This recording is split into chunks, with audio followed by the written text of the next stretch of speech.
வணக்கம், நான் Hema Subramanian. Welcome to home cooking Tamil. இந்த வெயில் காலத்தில் நம்மளுக்கு ஏதாவது ஜில்லுன்னு சாப்பிடணும் தோணும், இல்லைனா குடிக்கணும்னு தோணும். இன்னைக்கு நம்ம 4 விதமான மில்க் ஷேக் செய்ய போகிறோம். இதை எப்படி செய்யறதுன்னு பார்க்கலாம்.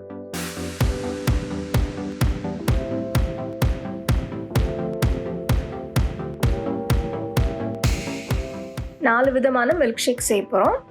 முதல்ல வாழைப்பழம் மில்க் ஷேக். இதுக்கு 2 பெரிய வாழைப்பழம் எடுத்து சின்ன துண்டுகளாக நறுக்கி மிக்சர் ஜாரில் போட்டுக்கோங்க.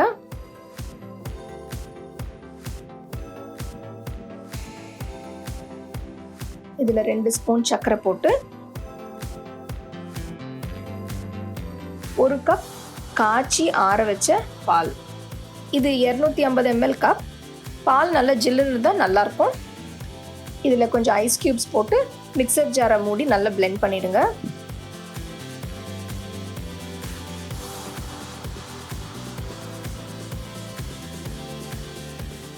வாழைப்பழம் மில்க் ஷேக் தயாராக இருக்குது. நல்லா ஜில்லுன்னு சர்வ் பண்ணுங்கள். இதில் கொஞ்சம் பட்டை பவுடர் தூவி சர்வ் பண்ணால் நல்லாயிருக்கும்.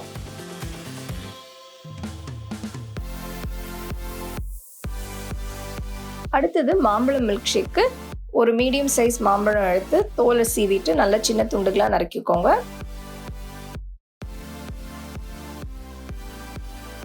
நறுக்கின மாம்பழத்தை மிக்சி ஜாரில் போட்டு இதில் 3 டீஸ்பூன் சர்க்கரை சேர்த்துருக்கேன்.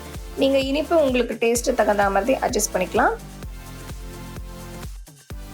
அடுத்தது காய்ச்சி ஆற வச்ச ஜில் பால் 1 கப்.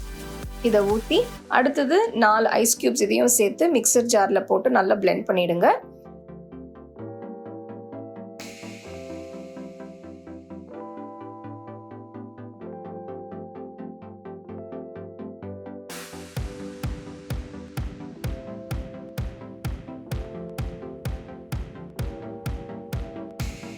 அருமையான மாம்பழம் மில்க் ஷேக் தயார்.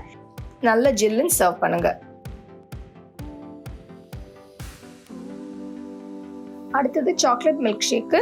மிக்சர் ஜாரில் 4 டேபிள் ஸ்பூன் சாக்லேட் சிரப் ஊற்றி 2 டீஸ்பூன் சர்க்கரை சேர்த்து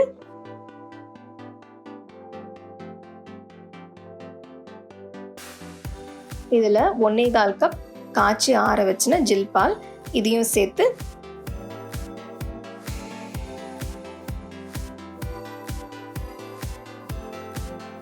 நாலு ஐஸ் கியூப்ஸ் போட்டு மிக்ஸி ஜாரை மூடி நல்லா பிளெண்ட் பண்ணிடுங்க.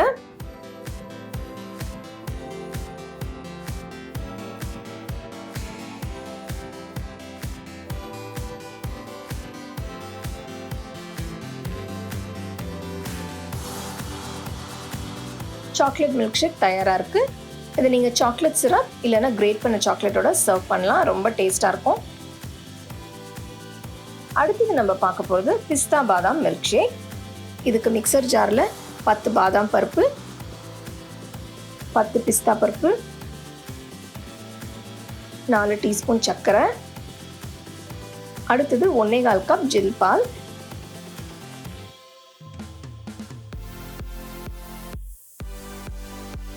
இதில் கொஞ்சமாக குங்குமப்பூ சேர்த்து 4 ஐஸ் கட்டி போட்டு மிக்சர் ஜாரை மூடி நல்லா பிளெண்ட் பண்ணிடுங்க.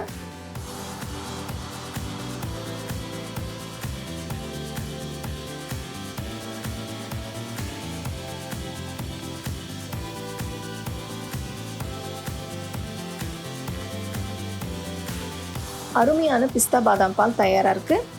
உடனே நல்லா ஜில்லுன்னு சர்வ் பண்ணுங்கள்.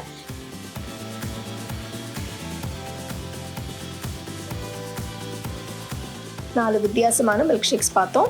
இது எல்லாத்துக்குமே காய்ச்சி ஆற வச்ச ஜில் பால் யூஸ் பண்ணால் நல்லாயிருக்கும். இனிப்புக்கு உங்களுக்கு தேவையான அளவு சர்க்கரை சேர்த்துக்கலாம். இந்த வெயிலுக்கு இந்த மாதிரி நல்ல ஜில்லுன்னு மில்க் ஷேக்ஸ் பண்ணி குடிச்சிங்கன்னா ரொம்ப அருமையாக இருக்கும். கண்டிப்பாக அதை நீங்கள் வீட்டில் செஞ்சு பாருங்கள். 4 வித்தியாசமான ரொம்ப டேஸ்டான மில்க் ஷேக்ஸ் எப்படி செய்யறதுன்னு பார்த்தோம். இதுக்கு பார்க்கும்போதே நல்லா செஞ்சு குடிக்கணும்னு தோணும். இது நீங்கள் சம்மருக்கு மட்டும் இல்லை, நீங்கள் எப்போ வேணால் இது செஞ்சு குடிக்கலாம். You can get a copy of our first edition of the home cooking book on 21 Frame.